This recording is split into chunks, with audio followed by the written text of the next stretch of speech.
After heart surgery, I asked my son if I could stay to recover. He whispered coldly to his wife, "Just one night, then he's gone." I forced a smile, though the pain cut deeper than the stitches. The next evening, a visitor arrived and her tears wouldn't stop. She broke into tears. "If you are watching this, tell me where you are. Because I want to imagine the place you're hearing my voice from, the city lights outside your window, the quiet street, the crowded bus, the small kitchen where a kettle is just starting to sing. Picture me under a white hospital ceiling, the smell of antiseptic still clinging to my skin, my chest bound in tight straps, my breath slow and careful. My first words after surgery were not noble or brave. They were the words of a tired father asking for shelter. I turned my head toward my son and said, in a voice that felt older than my bones, "Can I stay with you while I recover?" He nodded at me, but his eyes slid toward his wife, and then he leaned closer to her, his lips close to her ear, and in that soft voice he used for secrets, he said, "Just one night, then he's gone." I heard it. I heard every word. The machines hummed, the nurse adjusted the drip, and I smiled at my son as if he had said something loving. That smile cost me more than the surgery. It cut through the stitches and went deeper. It settled in my chest like a stone. They took me home in the afternoon, the sun bright and the air sharp. My son drove. His hands were steady on the wheel, but he looked straight ahead, like a man who had trained himself not to see what was beside him. His wife sat next to him tapping something on her phone. I watched her reflection in the window. She never turned around. In the back seat, I kept my hands crossed over my chest so the bumps in the road wouldn't make me wince. The house was clean and cold, not the kind of cold that comes from weather, but the kind that comes from people holding back. They showed me a guest room. It smelled faintly of lavender and paint. The bed was made with perfect corners. There was a new glass of water on the nightstand and a small lamp that gave off a yellow light. "If you need anything, call," my son said. Then his wife added, "But try not to get up. It's better if you rest. The way people say, 'Don't move' to a stray cat they don't want to adopt." I lay there in that narrow bed and listened to the house. A house speaks if you let it. Pipes click. The refrigerator breathes. The floorboards settle and sigh. Somewhere in the hallway, a clock counted, measured, decided. I stared at the ceiling and thought of my wife. When the pain rolled through my chest like a slow wave, I heard her voice clear and steady, the way she spoke when she had already decided on the right thing. "Family is the only place where you should never feel like a guest," she used to say. I saw her in the kitchen from years ago, flour on her apron, her hands strong and quick as she rolled dough, spreading it with ghee for our son's favorite parathas. I saw myself coming home from late shifts with stiff shoulders and a smile forced onto a tired face, slipping small coins into a jar that we called the college jar. I remembered a fever at midnight when our boy was small, the way he clung to my shirt, and I walked circles around the room until dawn, whispering, "Shh, I've got you." I remembered new shoes we couldn't afford but bought anyway, the way we ate simple food so he could go on a class trip and come back with stories. In those memories, the house was warm and noisy, and full of the small sounds of a life shared. Spoons against bowls, a song played on the radio, my wife humming as she folded towels. That house felt like a body with a strong heartbeat. This house felt like a body holding its breath. When morning came, I moved slow. My son's wife came in with tea, the cup rattling a little on the saucer, not from kindness, but from impatience. She didn't meet my eyes. "Drink it while it's hot," she said, and her perfume lingered longer than she did. I sipped and waited. At breakfast, they spoke in quick, low voices about the grocery list, the errands, a neighbor's new car. I chewed toast that tasted like dust and tried to join. My son nodded at my words the way you nod at a stranger in an elevator. Then he went back to his wife, bending the conversation away from me. When I reached for the jam, she pulled it closer to her and said, "Hold on," as if my hands were clumsy and unclean. I did not argue. I watched. The house kept its breath held. It takes only a little cruelty to make a wound reopen. I heard it again before noon, the word burden, said softly but with that same sharp edge, as if soft was kinder. "He's just a burden. "We can't let him stay," she said in the hallway. The syllables slid under the door and into the room with me. I folded the blanket carefully and set it on the chair. I stood at the window for a long time, letting the sun warm the stitches. Outside, a neighbor watered plants and talked to her cat as if it were a person. I let the ordinary sight calm me. I did not raise my voice. I smiled when my son came in and asked, "How are you feeling?" I said, "Stronger." It was not a lie. Something inside me had stopped bleeding and turned to iron. You would think anger would come loud and wild, but mine was quiet. It had edges, it had a temperature. It was not young. It was not the kind that makes you throw things. It was a patient anger, one that knows the weight of time. Inside my head, I heard myself speak in that other voice, the voice I used when I negotiated. The voice I used when a man tried to underpay me for a week's work, and I smiled and said, "Let us read the contract aloud together." I remembered how my wife used to look at me when I put my hands flat on a table and leaned forward just a little. She knew that gesture. It meant the gentleness was ending and the decision was coming. "Not today," I whispered to myself as my son spoke about schedules and plans. Not anger, not today. I let his words pass over me like wind. The next hours stretched into a soft, slow afternoon. I slept a little, woke to the sound of a kettle and a laugh cut short when someone remembered I was there. The doorbell rang when the sun was turning low and gold. I heard footsteps, a short gasp, a voice I hadn't heard in years.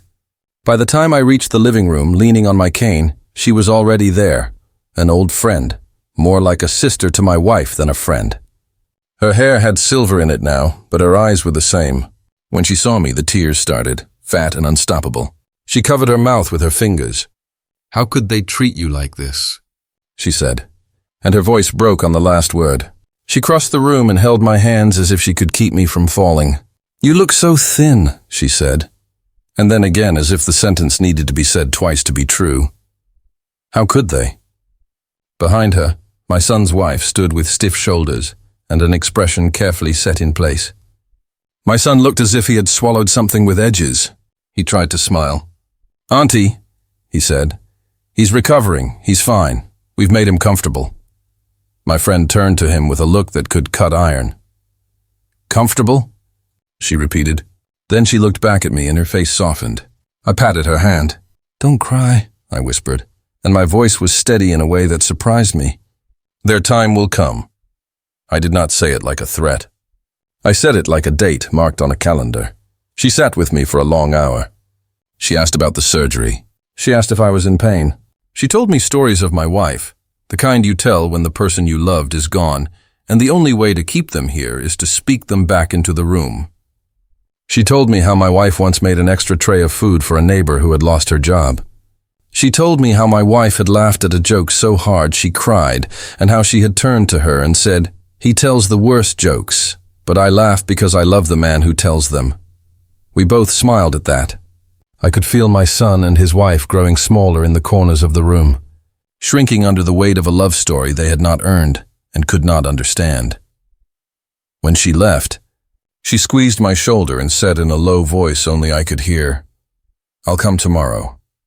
I nodded. The house took another careful breath and let it out. Night came soft and slow. The pain came in waves, and I learned to ride them like a fisherman who knows the tide. I turned the cane in my hands. It was a simple cane, dark wood polished smooth by years, the kind of thing you don't look at twice. But at the top, beneath a small cap most people would never notice, there was a key.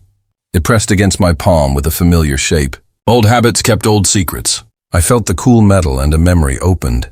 My study with its books and quiet, the safe behind the third shelf where the law books were, the safe that my hands knew how to open with closed eyes. Inside, envelopes bound with string, a will signed in my wife's careful hand, a deed with my name printed in letters as plain as sunlight, bank papers with seals like little red suns, a trust with dates and conditions that would not bend under a clever tongue. I saw those papers as clearly as I could see the lamp before me. I saw my wife's signature, and in it I saw her small smile, the one that said, "They will not take what is ours." Not while he is alive. Not after. A plan does not begin with a trumpet.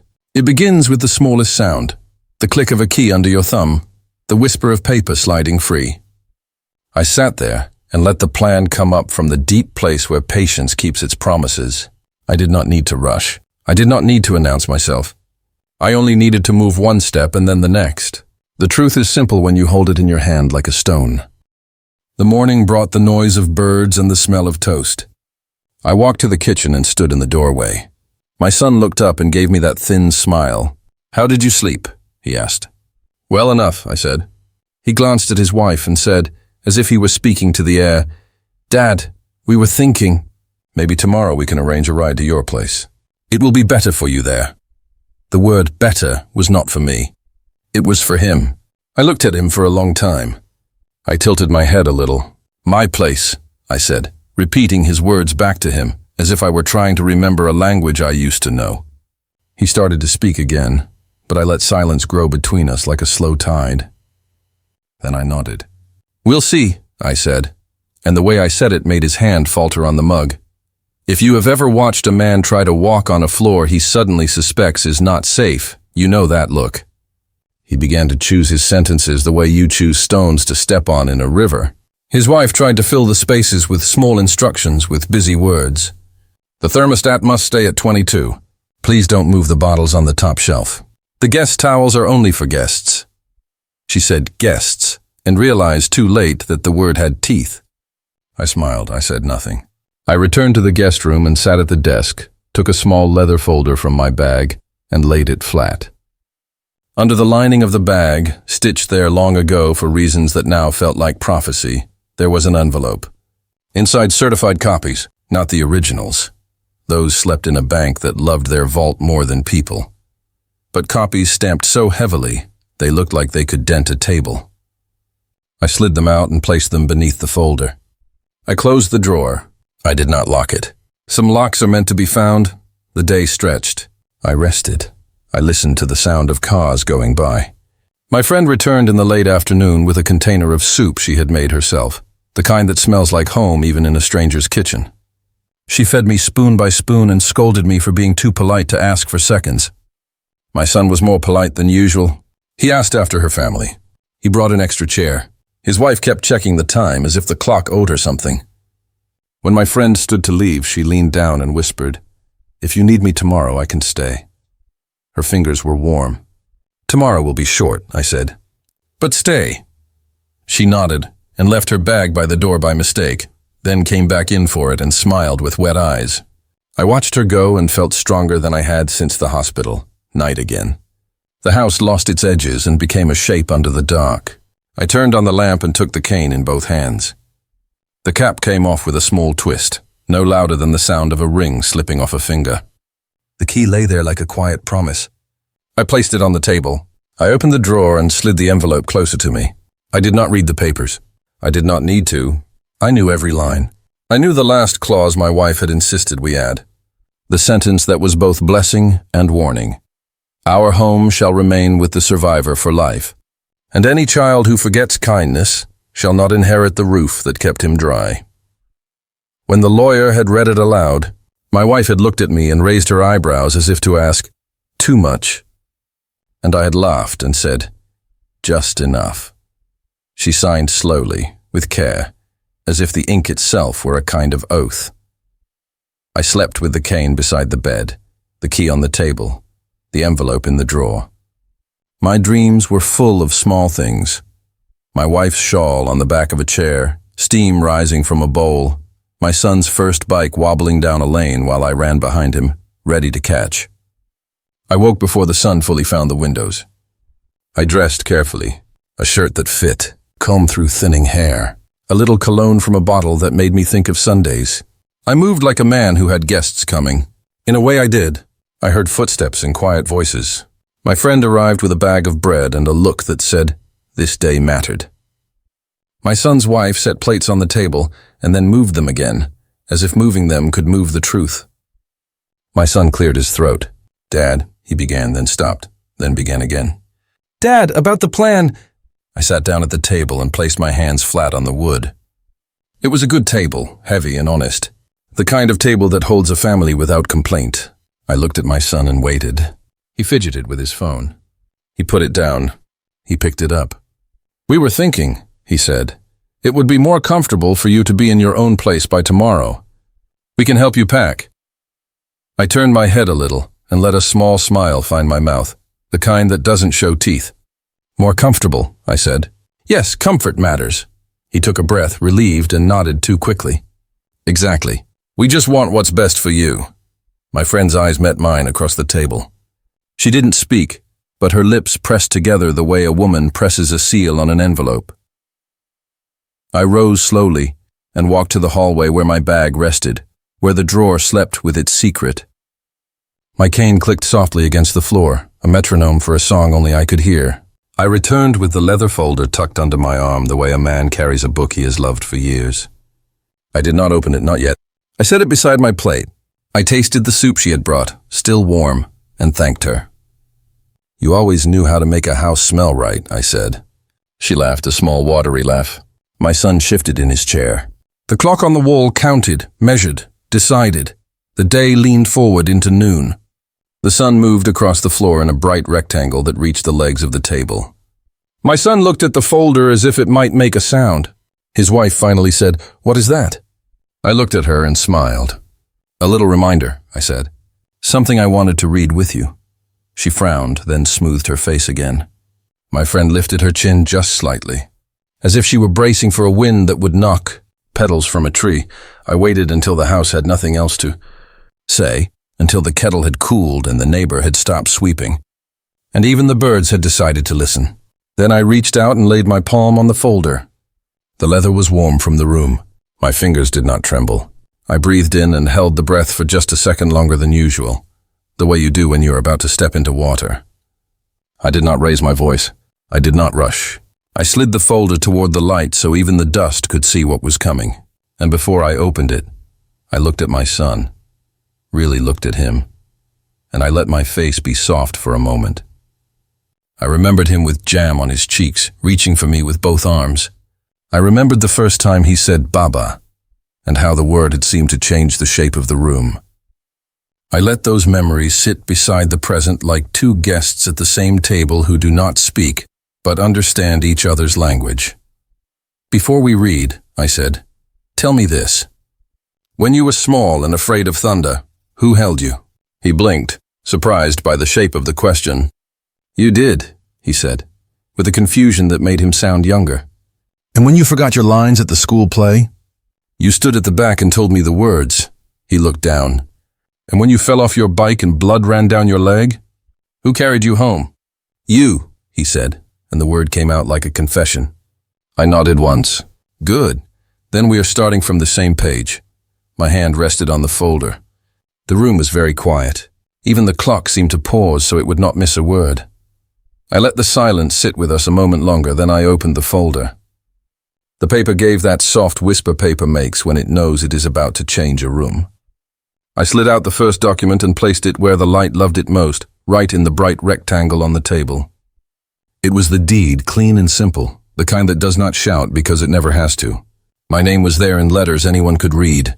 My wife's signature was there too, slow and careful, a woman who never rushed a promise. I tapped the line with one finger. "This," I said in a level voice, "is the roof you sleep under." My son stared the way a man stares at a road sign he has passed 100 times but never read. His wife leaned forward until her knuckles whitened against the edge of the table. The house seemed to lean with her. I did not hurry. I laid a second paper beside the first, the will. Not dramatic, not theatrical, just sentence after sentence that had the weight of bricks. I read a few lines aloud, not to wound, not to boast, but to let the words breathe. "Our home shall remain with the survivor for life," I read, and my voice did not shake. "And any child who forgets kindness shall not inherit the roof that kept him dry." I did not look up yet. I let that sentence cross the table and sit in front of him like a quiet visitor. My friend's breath caught the way a candle catches a draft. My son tried to speak. He made a sound and then closed his mouth, and in that small movement I saw a boy again. The boy who used to bring me a drawing with two stick figures holding hands and say, "It's us." He managed to find words. "Dad," he said, and the word was heavy with things it had not carried in a long time. This can't mean..." His wife cut in, fast and thin. "This is unfair," she said. "You can't punish us for one conversation. You can't hold this over our heads." I looked at her the way a judge looks at a clock. "I am not punishing anyone," I said softly. "I am reading aloud what your mother-in-law and I wrote when love made us wise." I turned another page, the trust clauses like steady footfalls on a long hallway. "There is a sound paper makes when it says, 'We have thought this through.'" I let that sound fill the room. My friend sat with her hands folded and her eyes bright. Her presence was a kind of light, the kind that shows what dirt looks like even in a clean room. My son's shoulders sagged a little under the weight of words that did not bend. He reached out and touched the edge of the deed, then pulled his hand back as if the paper were hot. "Dad," he said again, quieter now. "I thought—" He trailed off and then tried again. "We planned the mortgage. We paid for things. I shook my head gently. "You paid for nothing here that I did not already pay for," I said. "You added curtains to a door I built. You bought chairs for a table that has held me through storms. I'm grateful for every nail you hammered, every bill you covered when I was tired. But this house was never a gift you gave me. It was a gift your mother and I gave to you to stand beneath with gratitude. I did not have to raise my voice for the truth to be heard in it." His wife straightened and tried again, angling her words like a blade. "We were just thinking of what's best," she said. "This isn't a place for recovery. He needs to be in a place where he won't be a—" She stopped, because the word was too sharp, and my friend's eyes were sharper. "Say it," my friend said. "Say the word you used yesterday." The young woman's mouth pressed into a thin line. The clock on the wall remembered how to tick again, and with each tick I felt my heart grow steadier, as if it had finally found the rhythm it had lost in the hospital. I gathered the papers into a neat stack, then left the will on the table like a calm hand. I turned my head toward my son and spoke in the flat, measured tone I used the day a contractor tried to cheat me, and I asked him to read the invoice out loud with me line by line. "You told me last night that tomorrow would be more comfortable for me in my own place," I said. "I agree. This," I touched the deed, "is my own place. Comfort begins here, where the truth is." He swallowed, and I saw pride and fear fight behind his eyes. It is a strange thing to watch your child face the mirror you hold up. You want to lower it. You cannot. My friend stood then slowly, as if she were rising in church. She did not look at me when she spoke. She looked at my son the way only a person who loved his mother could look at him. "If she were here," she said, "she would ask only one question. Do you honor the hands that raised you?" Her voice was not loud. It did not need to be. "I watched your mother sell her gold bangles to pay for your school uniform one year," she said, and her words walked through the room and opened windows we had all kept shut. She said it was nothing. She said, "He is my son. He will never know hunger or shame if I can help it." And here you are, telling her husband he is a guest in the house she blessed. She shook her head, and a tear slipped free and landed on the table beside the will. The tear looked like a seal. My son closed his eyes. When he opened them, something was gone, and something else had taken its place. "I was wrong," he said. The words came out ragged, but they came. "I was wrong," he said again, and this time they were steadier. He turned to his wife. "We were wrong." She stood very still, as if stillness could undo a sentence already spoken. "We were stressed," she said. "We said things we didn't mean." I raised one hand slightly. "You meant them," I said, not unkindly. Words have a way of telling on the heart, and these did. I let my hand fall. "But now you have a chance to decide what you mean next." I pushed my chair back with care and rose. My legs held me. My heart held me. I walked to the window and looked out at the street where a motorbike passed, and a boy chased a ball, and the world went on with its ordinary courage. The glass was cool against my fingertips. I spoke to the window first, then turned back to them. "Here is what will happen," I said, and the words arranged themselves into a plan that had slept in me for years. "You will leave this house today. You will take what is yours. You will take your clothes, your framed photographs, your small kitchen tools that make your food taste like your childhood. You will leave the rest. You will not raise your voice. You will not break what you did not build."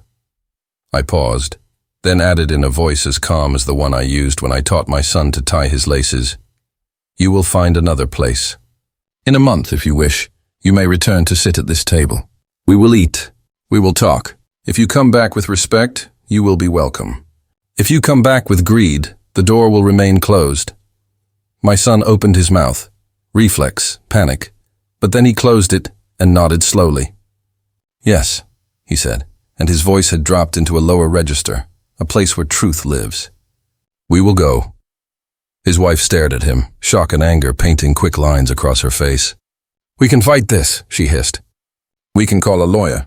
We can... He turned to her and shook his head once. It was a small movement, but it moved mountains. No, he said.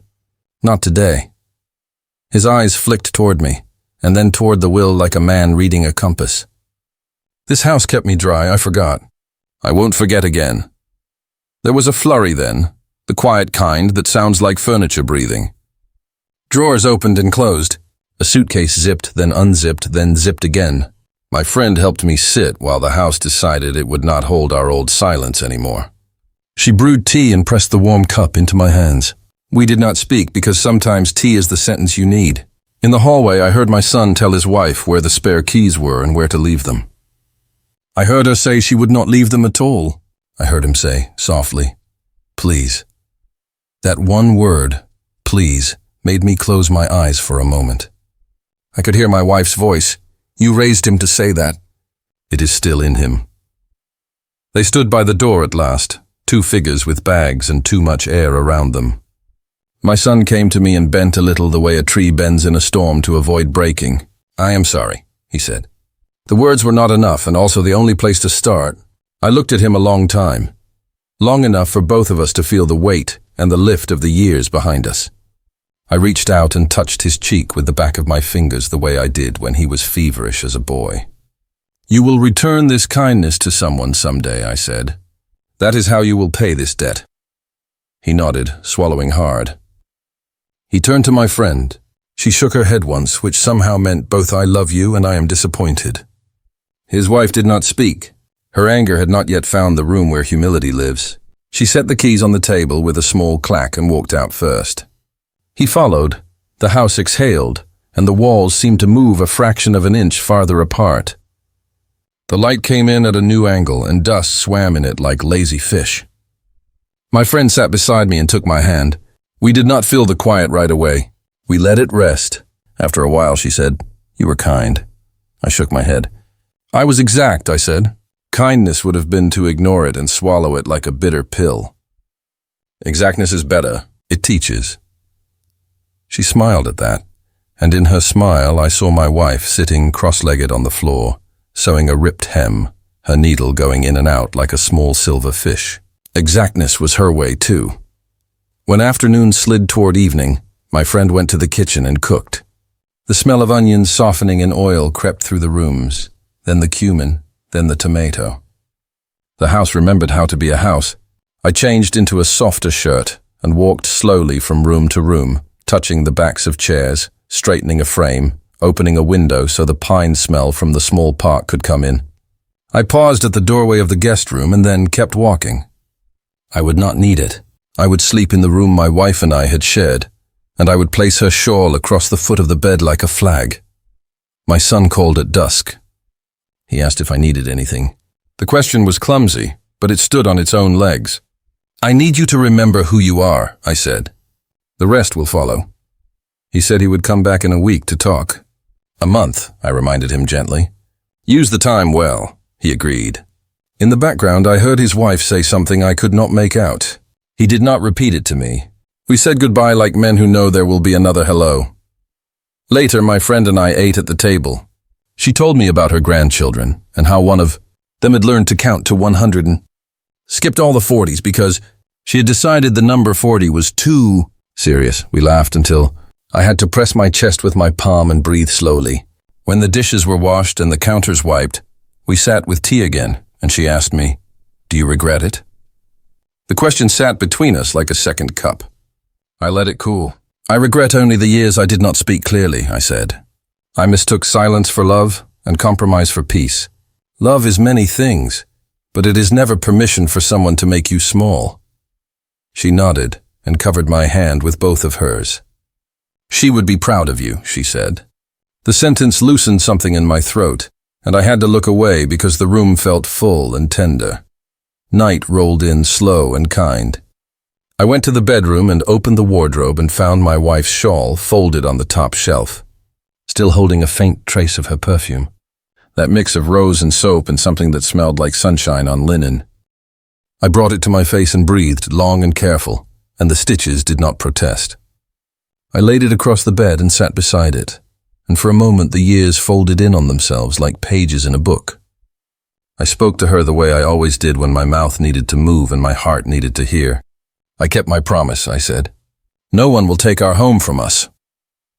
The room answered in its small ways, the curtain lifting a little with the breeze, the lamp humming its low, old song, the wood of the bed creaking like an elder clearing his throat before beginning a story. I thought of the boy my son used to be, and I knew he was not gone. He had only gone quiet under layers of hurry and pride and fear. I thought of the sentence in the will and how it had sounded harsh when we first wrote it and then, over time, had softened into a kind of fence covered in flowering vines. It did not keep out love. It kept out the animals that eat love. I thought of the future and felt no need to design it. I only needed to live in the room I had just cleaned, in the air I had just opened, in the truth I had finally said out loud again. There is a kind of peace that arrives only after you have told the truth in a flat, steady voice and watched it sit where it belongs. Before I slept, I walked back to the table and placed the deed and the will in the folder. I closed it and set it in the drawer. I did not lock the drawer. Locks are for things at risk. This was not at risk anymore. I turned off the lamp and stood for a while in the dark without fear. The house breathed around me. I could almost hear my wife laughing softly from the kitchen, saying, "You see? It was always yours." I smiled, not forced now, not thin, a real smile that warmed my mouth and my chest and did not cut at all. If you are still with me, listening from your kitchen or your bus seat or your quiet room with the city humming outside your window, tell me where you are watching from. Tell me what the air smells like where you sit. And if this story reached the place in you that knows the difference between silence and peace, then like this, share it with someone who needs to hear it. Leave your thoughts in the comments and subscribe so we can keep telling each other the truth in voices that do not tremble.